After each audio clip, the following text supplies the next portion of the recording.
They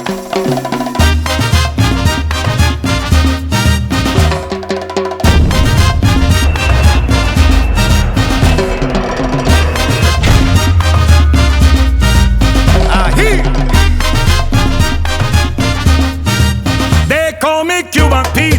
I'm the king of the rumba beat. When I play the maracas, I go chick, chicky, boom, chick, chicky, boom. Hey! Well, welcome to Cuba Pete, not a laughing matter.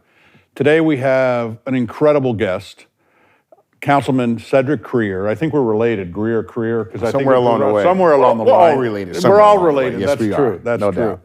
He's been a councilman here in the city of Las Vegas since 2018? 2018, April 18th, 2018. 2018. He is also a star tennis player who went to Howard on a tennis scholarship, having won many tournaments there and division, if I'm not mistaken. We correct? have, won a couple of conference championships, but I used to be pretty good at tennis. Did you? Yeah. I used to be pretty good at walking. Yeah. And that's all changed. The old days when you didn't wake up with no aching pain anywhere along the way, no back, no nothing, was the good old days. Right. And we have Dr. Cheryl Brewster, who is our Senior Executive Dean for Diversity, Inclusion, and Equity, and the Pipeline, because the intersection here now during Black History Month is racism that exists in medicine, and not just the delivery of care, but unfortunately in the educational system to become a physician. And your father was a physician, wasn't he? He was. You know, my father grew up in Houston, Texas. He and my mother in an area called Fifth Ward. If you're familiar with Fifth Ward. You're the Fifth Ward, aren't you? It's But I know the Fifth Ward in Houston, yeah. So ours is Ward 5 right here. There's just Fifth Ward, but it's the exact same thing. But he grew up in Fifth Ward, which was a tough part of town, and it still somewhat is. Third Ward in Houston is another tough one, but Fifth Ward is a tough one. And my parents grew up there. My mother grew up in a shotgun house over off of Breckenridge, and my father grew up in a good home. His mother was an educator. My grandfather worked as a longshoreman in Houston, so he grew up in an environment of education. But he went to medical school, and he graduated from Prairie View A&M College outside of Houston. He did not get accepted to medical school because at that time, keep in mind, it was very segregated. Hence, you only got accepted to medical schools that were HBCUs at that time. And so he went down to Meharry down in Nashville, and he got a master's degree there. He worked it, and he continued to really want to be a physician. And then he was the first Black student admitted to University of California, Irvine's medical school. You're kidding me. Yeah. And so he went to UC Irvine Medical School. He and another guy named Dr. Cotton, who I became friends with over the years. And how he got to Las Vegas is that the first Black doctor in the state of Nevada, Dr. Charles I. West, heard about my father in California, and he tracked him down. You know, there was no emails, Right. and there was no, hit me on my Twitter handle. He tracked him down literally and asked him to come out and help him with his practice here in Las Vegas. And he came out in the mid-'60s, right as they were desegregating the city because they signed the Moulin Rouge Agreement back in 1960 to segregate the city. And he helped him with his practice. His first practice was over in the historic West Side, which was next to the Moulin Rouge site, which is now demolished, and we're looking to rehabilitate that. But right next to there, and he serviced the Black community. And the significance of that is that you could only go to restaurants, you could only go to stores if you were Black in the historic West Side. And he serviced that community. And in essence, I like to think my father was a country doctor in the middle of the city because he had a bag at the house. Mm-hmm. He did house calls. Wow. He delivered a baby. How about a lady who came in front of the city council this past week, sent me an email saying that, your father delivered all my siblings and myself. Wow. So family practitioner was also gynecologist. He was he was an obstetrician. Yep. He was a dermatologist. He was everything back in the day. Yeah. So I'm really blessed to have a legacy like that. Awesome. In my life. Well, that's a great story. I don't know if your parents are alive or not, but They they'd passed. be. Oh, I'm sorry. Mm-hmm. But they'd be incredibly proud of what you're doing. Yeah. Funny. Thank you. Because what you're doing, and I'm saying this as a physician, is doing things to make people healthy. We intervene when they are sick. Yeah. Well, I think what's happening too is, and I'm not a physician. My mother was a physician. She didn't have a medical degree, but as a wife of a physician, she was most definitely. She was a physician. She was most definitely a doctor, tenured professor, Right. MD. I love it. But I am not, but I can tell you that we're trying to look at issues and look at problems and try to solve them. And as we came into COVID and coming out of COVID, we saw that there was a higher proportion of African Americans and Latinos that contracted COVID at a higher percentage than others. And so what are we going to do about that? And so there is an issue that we have to address. And I'm in a position to try to effectuate some change to make that happen. And listen, you are. Yeah. And as a physician who our educational system at Roseman is going to be based on the social determinants of health, because that's the cause of 80 to 90% of diseases. Yeah. As we've stated before, your zip code is more important than your genetic code for survival in this country right now. And that's one of the saddest comments you can make about an advanced industrial society. So let's talk about what you're doing over in the historic West Side with the 100 plan. The 100 plan. You know, we all know it's posted on the website, so if you have any questions, you can definitely go to the website and see all of the logistics worked out. But for those of us that haven't had a chance to take a look, give us a little synopsis. In particular, talk about the health center and the ideas you have around that. Sure. So as a product of our community, you know, I live in a house that I grew up in, born and raised. I have been a part of a discussion of how do we revitalize the historic West Side. Right. And we come, we meet, we talk, there's a plan, and nothing happens. And so when I came in office on April 18th of 2018, I vowed to not let that happen again. And I walk into City Hall, we had something called the 100 Plan that I had participated in to create. And the environment was this. I had to ask our director of planning, so can you send me a copy of the 100 Plan? And his response was, well, I know it's around here someplace. let me find it and send it over to you. And that's where we were. So that's where we're starting. And I said, okay, let's get it, let's dust it off, let's look at it, let's revitalize it, let's update it. And we did that. And the first year, I literally had to get people on the same page with what we're doing. And that took a while to just get staff and get everybody in the building to understand that the 100 Plan is something that we're going to execute on. And the 100 Plan it's not a 100-year plan, which many people think. It's the 100 Plan, which is historic urban neighborhood redevelopment. Right. And it's a comprehensive strategy that is going to look at all aspects of a community and how do we make it better. Right. So in my ward, I walk in and there's 15% unemployment. We have the revitalization of the historic West Side, the core, and then we also house half the homeless population that lives in Las Vegas, and all the social services for homeless is there. So our plan is looking at a number of heavy lifts. We're starting out with workforce development. We got to get people ready, trained, prepared to go to work. We have that. Culturally, we have it. And then as the 100 Plan is a living, breathing document, we've updated it since then to include a healthcare facility. And we've taken this plan and then we created the 100 Plan in action, which is definable goals, which are definable timelines that says, how are we gonna do it, when are we gonna do it, when's it gonna get done? And I literally just went on the road, hence our outreach to Roseman to say, hey, this is what we have going on. We would love for you to be a part of it. And I will tell you this, you guys blew me away with one, your response, with your timeliness in your response, and having a plan already in place to execute on the things that we're talking about, all right? And so our healthcare facility we're looking to build right in the core of the community is not a facility where if you're sick, if you have a cold, you go to like a UMC Quick Care. It is a holistic approach to addressing the disparities in healthcare within our community. All right, so we're looking to go in and to teach people about better eating, exercise, medications. How do you make a community better?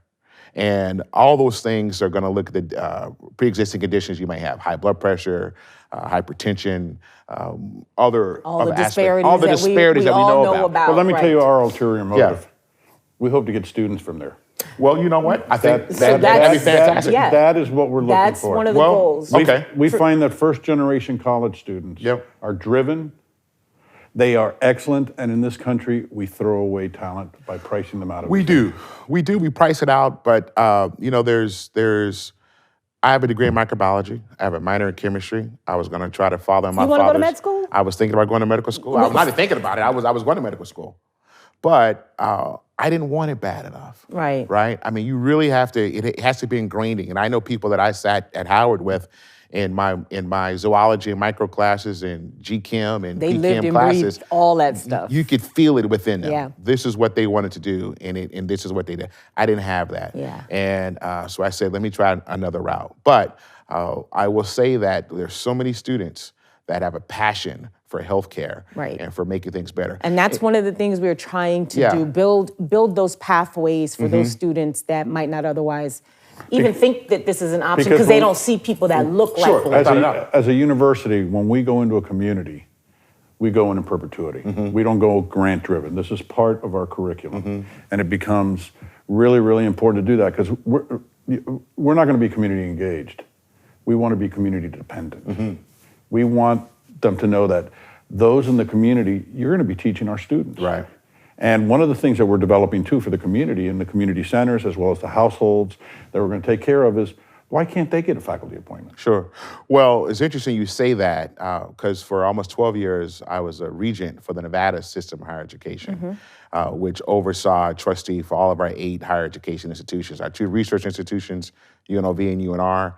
I like to think I helped in bringing UNLV medicine into Southern Nevada because we desperately needed that. And so I was chair of our Cultural Diversity and Equity Committee for a number of years, and I was a stickler on trying to create pipelines and opportunities, not only for students, but also for faculty as well, right? Because I would meet with a lot of students that I grew up in my ward that would go off to school and they would say, hey, I don't see any teachers that look like me. There's no faculty that look like me. And then there's disparities with the growth of faculty. When we hire someone on a tenure track and all of a sudden the track gets changed for that person, but it doesn't get changed for this person. For the other person. And then we went through a recession and we had a brain drain where a lot of people left because they weren't being fulfilled here and they had to leave the state. That's an issue. And so you guys are primed to make a difference, not only in the quality of health care in Southern Nevada, but also on the pathways for students and also on the pathways for faculty to go into positions and go into research positions as well. So the idea of equity is important, right? No doubt about it. Sure. And understanding that trajectory. And inclusion, sure. Right. Look, and I think you guys have done an amazing job in the time that you've been here to establishing yourself. And the cool thing is that I think it's resonating within our community. I go out and talk about where we're going. I say I had a great call with, talk with Roseman, and they go, oh yeah, they're doing good stuff over there. I've heard that a number of times. So keep up the great work. Well, if we want to produce the future workforce, we have to be the ultimate of what we preach. From both professionalism, ethics, to actually reflecting what we say. Sure. About 5 to 6% of American medical students are Black. About 5 to 6% are Hispanic. A smaller percentage are on faculty. And the beauty of coming here to Roseman and coming here to Vegas is that we could do it right. We have a blank sheet of paper. And so the 6 of us that came out here, 4 out of the 6 are women. Less than 8% of senior leadership in academic medicine are women. They are the better of the 2 genders. We know that, but that's another story. Well, with 2 daughters and a wife I've been married to for 26 years, I will concur. There you go. Yes. The other thing is 50% of us are African American. I'm Hispanic. 2 are foreign born. I'm including Canada, but that's close enough. That's still a foreigner. And the diversity of degrees that they bring to really be educators, to produce that future workforce, to produce the best clinicians, the most ethical, the most humble, the most compassionate. And you get that from first-generation college students. Yeah. It's interesting you use that analogy of a blank sheet, because I say that all the time, and it's a great place to be, where you can take a pencil and you can take a piece of paper and you can chart out where you're going and what you want to do. So many times we get engaged in such established institutions. In higher education is one of the most established institutions you're ever going to find. We're talking about, centuries of the way that we've always done it. They are ingrained. Battleships in a swimming pool. They don't move. Yes, it's very, very ingrained in how things work. And I say that what we're doing is that we're changing the course of the river. So the river is moving east to west. We're going to dam it up and we're going to stop it and we're going to go, make a hard right. Other way. Make a hard right. Make a hard right. And that doesn't happen easily in government And it definitely doesn't happen easily in higher education. So I applaud you even having that mentality to say, how do we shift the paradigm? And coming out here to Southern Nevada, we don't have the anchors of tradition that you have on the East Coast. Let me ask you a question.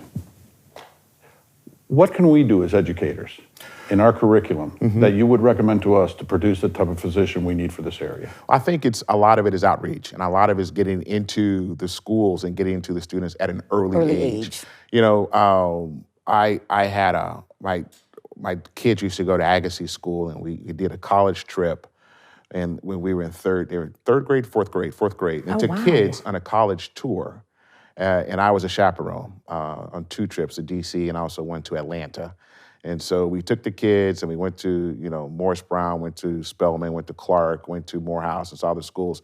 And there was a discussion out there saying that, well, why are you taking the kids so early there? But I can tell you that the impact that it makes of getting a kid on campus, of seeing that, carries through them throughout the course of their entire life. It does. They will always know that they were on Morehouse's campus and saw Spelman and took a picture on the, right on the yard, and it instilled in me the importance of it. I'm in a position, my wife is an environmental biologist, and I'm a politician now, I guess. Yeah, I'm hesitant to always say that. It's not a dirty word. It's not a dirty word. I never considered myself a politician until I got in City Hall, but I am a politician. Right. Because I deal in politics. But everywhere that we travel, I take my kids to a college campus. My wife's from New Orleans, I'll take them on to Xavier, I'll take them to whatever. I buy them a t-shirt. Yep. And I instill in them. And so, my kids walk around the house with a Temple t-shirt on. They walk around with, University of North Carolina shorts on. And it just gets them in the mindset of that. Yeah, and I think that definitely. That is probably the best thing that can be done. And being engaged, legitimately being engaged, where you sincerely care and trying to help them find pathways. Because there's so many obstacles for young kids nowadays. This we know. And the other thing that we do is we're going to send our students into the community, and not just into the community clinics, but into people's households that they're going to be responsible for taking care of with an interprofessional team, which does a lot. I mean, Lou Brewster, the other Dr. Brewster, not as senior as her, but the other Dr. Brewster, when we were doing this at our last institution, did something that was remarkable. He would have the medical student was not allowed to ask how you felt. They had to ask, what is your most urgent need? That puts in perspective to the student that maybe medicine isn't as important as we think it is. Maybe paying the rent, maybe putting food on the table, being able to buy the medications. You have to put things in perspective. I'm a gastroenterologist, and I would always hope somebody said my most urgent need, a colonoscopy, but nobody has ever said that, so I'm still waiting. It's my father I used to joke with him. I said, Dad, how was your day? He goes, good. A lot of sick people. There you go. A lot of sick people today. And the irony of that, I hear what you're saying. My daughter is a public interest lawyer. Actually, she was one of the founding attorneys for Black Lives Matter. Oh, sorry, okay. Yeah, and when she got into law school, and I'll brag about her, she went to Harvard. I married way up. Hey, you know what? Nothing wrong with that. And so I said to her, I know you like to help people. I know you're smart. I married your mother. And I said, why don't you want to be a doctor? And her first answer was actually pretty funny. She goes, Dad, when it's take your kid to work day and you're doing colonoscopy, seriously, you think that's what I want to do for a living? But her second answer was very profound. And she said, Dad, you doctors don't get it. You're doctors to people. We attorneys should be doctors for society.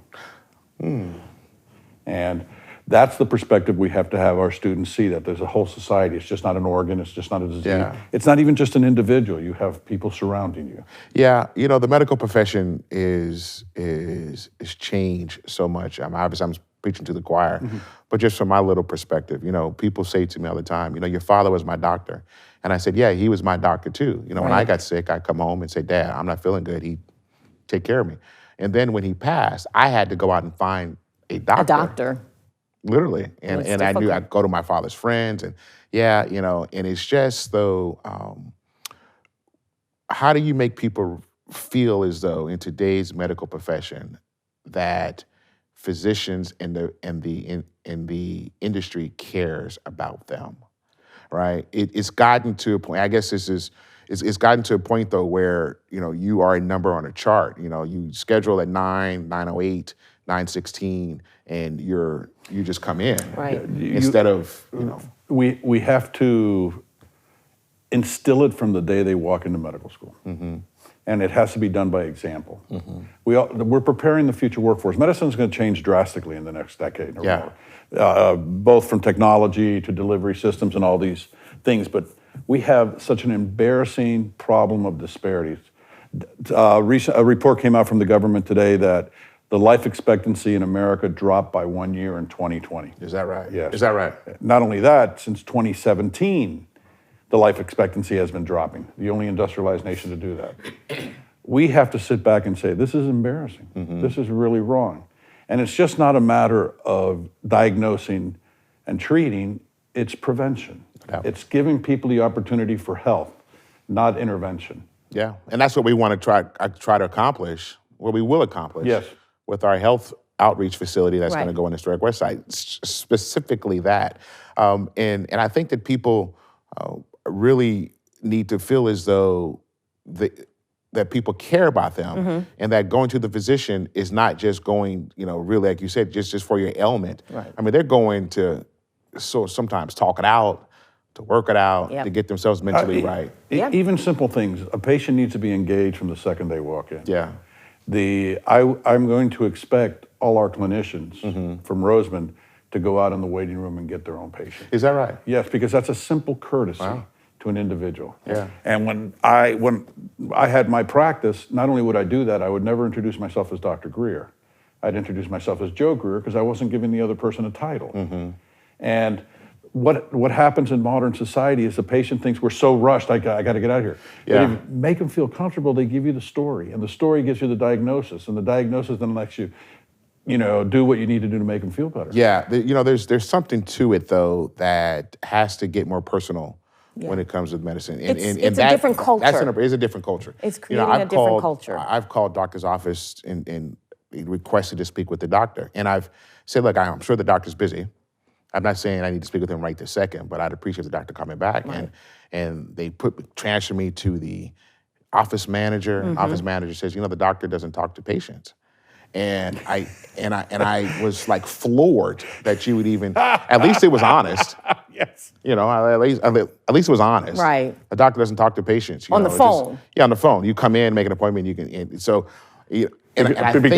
they can bill. Well, they can bill. But, and I also think that and I always say this too, and I'm not saying I am above the reproach or whatever, but if it's happening to me and it's happening to people that, I know who are not necessarily going to settle down and just going to take no for an answer. There's a lot of people, okay, well, I guess I'll never talk to my doctor. Instead of saying, no, hold on. Are you really, educated enough to kind of push the envelope a little bit?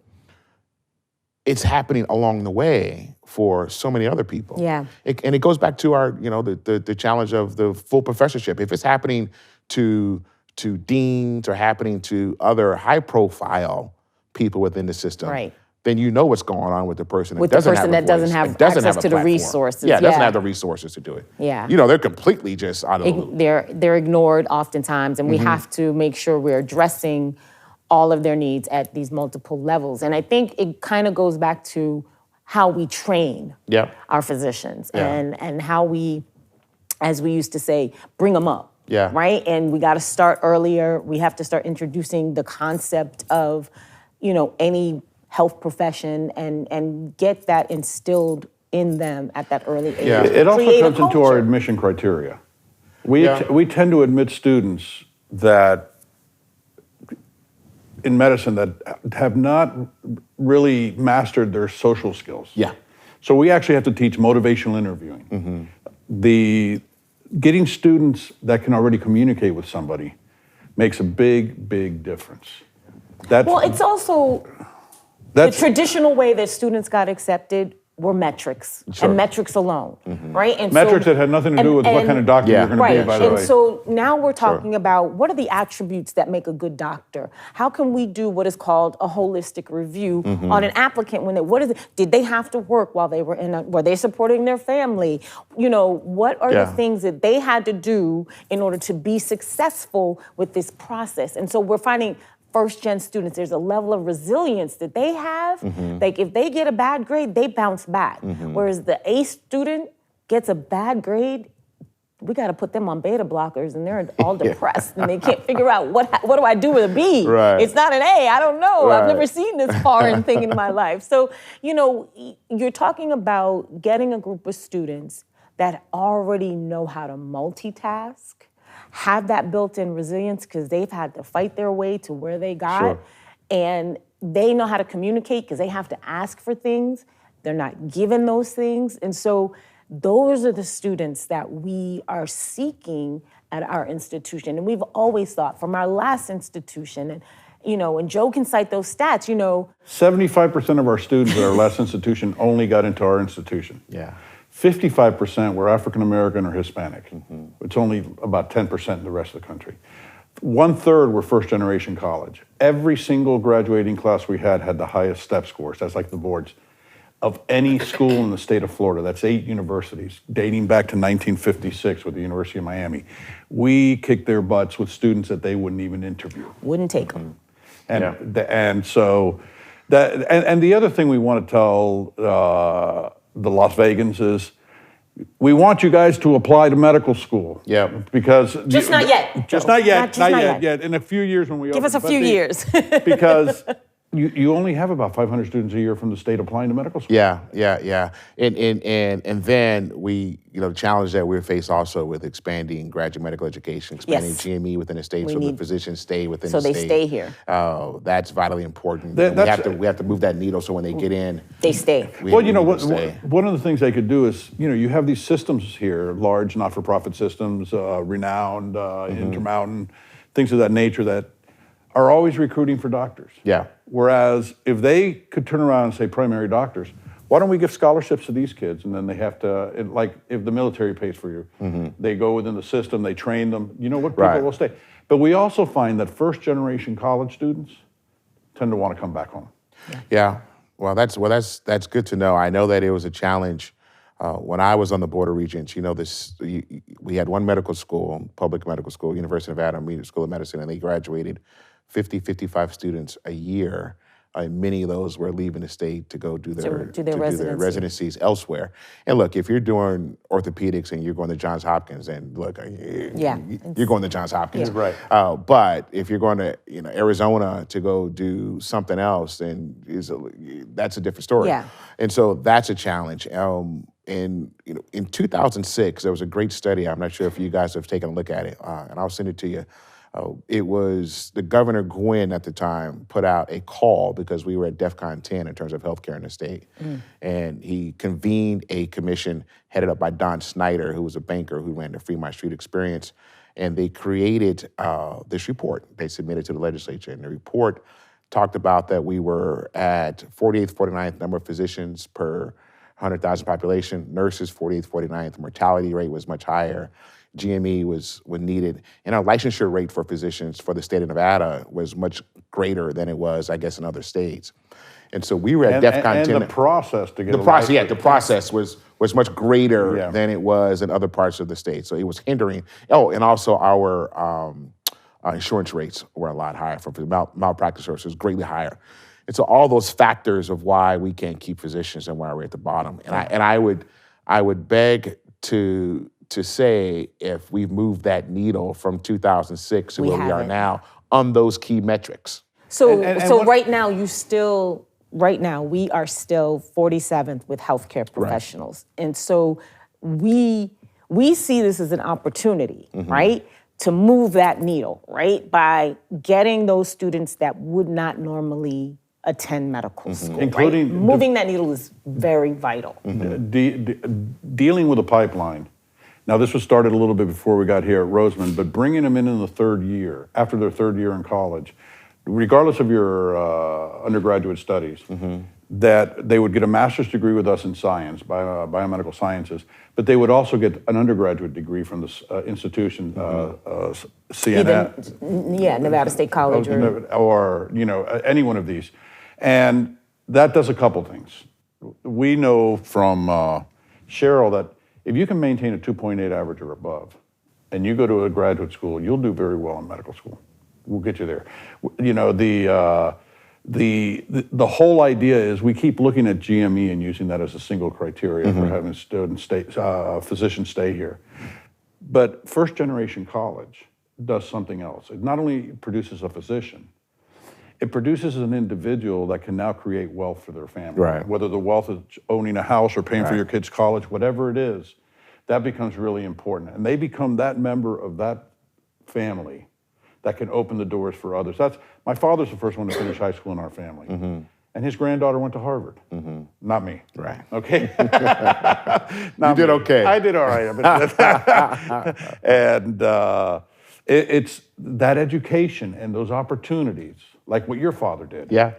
That allow it for you, for your kids. Sure. Right. You know? Well, you know, it's interesting because I always say that the work that we're doing, if I could change your life, it changes your family's life and it changes your community's life. Yep.